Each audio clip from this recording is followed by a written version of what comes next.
టైటాన్లో major share holder Tata Sons అనుకుంటున్నారా? కాదు, Tamil Nadu government. టైటాన్లో టాటాకి 25% ఉంది అండ్ తమిళనాడు గవర్నమెంట్కి 27.98% ఉంది. అండ్ ఈ టాటా కింద వచ్చే కంపెనీలు లైక్ ఫాస్ట్ ట్రాక్ కానీ, మియా కానీ, తనిష్క్ కానీ, వీటన్నింటిలో తమిళనాడు గవర్నమెంట్కి షేర్ ఉంది. స్టోరీలోకి వెళ్తే 1980sలో టాటా వాళ్ళు ఏదైనా కొత్తగా మ్యానుఫ్యాక్చరింగ్ చేయాలని అనుకున్నారు. వాళ్ళకి అప్పుడు వచ్చిన ఐడియా వాచెస్. చాలా ట్రై చేశారు కానీ అవ్వలేదు. అప్పటికే government of India brand HMT అని సిటిజన్ అనే కంపెనీతో కొలాబరేట్ అయ్యి మ్యానుఫ్యాక్చరింగ్ స్టార్ట్ చేశారు. సో గవర్నమెంట్ పర్మిషన్ ఇవ్వను అనేసి చాలా రోజులు ట్రై చేశారు కానీ అవ్వలేదు. ఈలోపు తమిళనాడు గవర్నమెంట్ ఏదైనా కొత్తగా స్టార్ట్ చేద్దాం, ఎంప్లాయ్మెంట్ని క్రియేట్ చేద్దాం అనుకునే టైంలో వాళ్ళిద్దరూ కొలాబరేట్ అయ్యారు. తర్వాత ఫ్రెండ్స్ మ్యానుఫ్యాక్చరింగ్ అండ్ టెక్నాలజీ కంపెనీని తీసుకొని 1986లో కంపెనీని సెటప్ చేశారు. 1997 నుండి ఆపరేషన్ స్టార్ట్ చేశారు.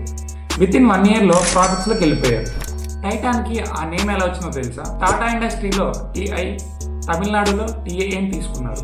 ఆ రెండింటిని కలిపితే టైటాన్ అయింది.